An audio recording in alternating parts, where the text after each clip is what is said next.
السلام علیکم دوستو۔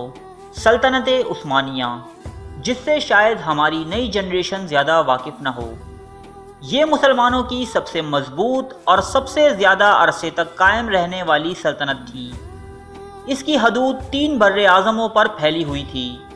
خدا نے اس سلطنت کو ایک کے بعد ایک ایسے قابل اور عظیم فرما رواؤں سے نوازا کہ جنہوں نے اس کی شان و شوکت کو عروج تک پہنچا دیا تھا۔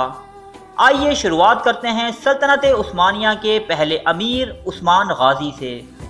عثمانیوں کے آباء و اجداد دراصل کردستان میں بسنے والے چرواہے تھے۔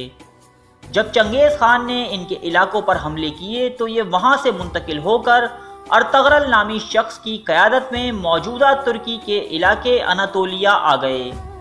اس وقت یہ قبیلہ 100 خاندانوں اور 400 گھڑ سواروں پر مشتمل تھا۔ اس علاقے میں ترکی نسل کے ہی لوگوں، جنہیں سلجوقی کہا جاتا تھا، کی بادشاہت قائم تھی۔ سلجوقی حکومت اپنا عروج گزار چکی تھی۔ سلجوقیوں نے عالم اسلام کو الپ ارسلان جیسے بادشاہ دیے تھے، جنہوں نے صرف 15,000 کے لشکر کی مدد سے رومیوں کے 1 لاکھ جم غفیر کو عبرتناک شکست سے دوچار کیا اور رومیوں کو اپنا باج گزار بنا لیا تھا۔ مگر اب یہ حکومت ایک طرف تاتاری یعنی منگولوں کے حملوں اور دوسری طرف رومیوں سے برسرے پیکار ہو کر روز بروز اپنے زوال کی طرف گامزن تھی۔ جب ارطغرل اپنے مختصر سے قبیلے کے ساتھ اناتولیا پہنچے تو یہاں 2 گروہوں میں خون ریز جنگ جاری تھی۔ ایک طرف رومیوں کا لشکر جرار تھا اور دوسری طرف سلجوقیوں کی چھوٹی سی فوج۔ ارطغرل چونکہ فطرتاً ایک بہادر انسان تھا، اس نے کمزور اور چھوٹے گروہ کا ساتھ دیا۔ قسمت اس کے ساتھ تھی، اس لیے فتح نے ان کے قدم چومے۔ سلجوقی سلطان علاء الدین نے ارطغرل کی بہادری سے خوش ہو کر اناتولیا کی مغربی سرحدوں پر اسے اور اس کے قبیلے کو جاگیر عطا کی۔ اس طرح سلطان علاء الدین کو بھی ایک طاقتور حلیف مل گیا۔ سلجوقیوں کی منتشر ہوتی قوت کے سبب ان کے کئی امیر خود مختاری کا اعلان کر چکے تھے، لیکن ارطغرل نے کبھی علاء الدین سے بغاوت کا نہیں سوچا۔ وفاداری اس کے خون میں تھی، اس لیے ارطغرل نے ہر موقع میں علاء الدین کا ساتھ دیا۔ 1258 عیسوی، اس سال کو مسلمانوں کے بدترین زوال کے طور پر یاد کیا جاتا ہے، کیونکہ اس سال عروس البلاد بغداد پر ہلاکو خان نے حملہ کیا اور اسے صفائے ہستی سے مٹا دیا۔ مسلمان عورتوں اور بچوں کو غلام بنا لیا گیا، جبکہ مردوں کو قتل کر کے ان کی کھوپڑیوں کے مینار بنا دیے گئے۔ علوم و فنون کے مراکز تباہ کر دیے گئے، علماء کو تہ تیغ کر دیا گیا۔ ایسی قتل و غارت گری اور تباہی کے بعد لوگ سوچتے تھے کہ مسلمان اب پہلے جیسا مقام حاصل نہ کر پائیں گے، لیکن تقدیر ان پر ہنس رہی ہوتی تھی، کیونکہ اسی سال یعنی 1258 میں ارطغرل کے ہاں ایک لڑکا پیدا ہوا جس کا نام عثمان رکھا گیا۔ مستقبل میں اس لڑکے کی نسل سے ایک ایسی قوت تشکیل پانی تھی کہ جس کا مقابلہ کرنے کی سبقت ایشیا، یورپ یا دنیا کی کسی فوج میں نہ تھی۔ عثمان آداب و اخلاق اور ذہانت میں اپنے باپ سے کسی صورت کم نہ تھا۔ یہ بھی اپنے باپ کی طرح ہمیشہ سلجوقیوں کا وفادار رہا۔ نوجوانی کے دنوں میں عثمان ایک بزرگ کے پاس علم حاصل کرنے جایا کرتا تھا۔ ان بزرگ کی ایک نہایت ہی حسین و جمیل صاحبزادی تھیں، جن کا نام مال خاتون تھا۔ جب عثمان نے مال خاتون کو دیکھا تو وہ اس پر فدا ہو گیا۔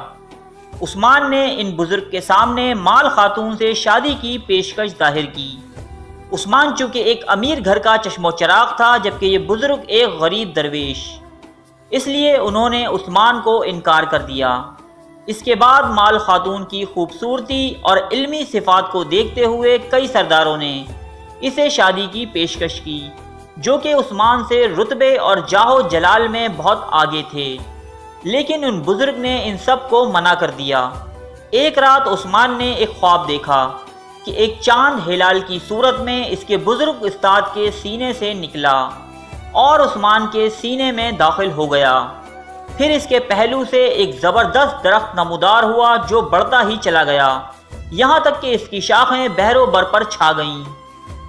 درخت کی جڑ سے دنیا کے 4 بڑے دریا دجلہ، فرات، نیل اور ڈینیو بہہ رہے تھے، اور 4 بڑے پہاڑ کوہ کاف، کوہ بلکان، کوہ طور اور کوہ اطلس اس کی شاخوں کو سنبھالے ہوئے تھے۔ یکدم ایک ہوا چلی اور اس کی پتیاں اڑتی ہوئی ایک عظیم الشان شہر کی جانب چلی، جو کہ 2 براعظموں اور سمندروں پر واقع تھا اور ایک انگوٹھی کی طرح دکھائی دیتا تھا۔ عثمان اس انگوٹھی کو پہننے ہی والا تھا کہ اس کی آنکھ کھل گئی۔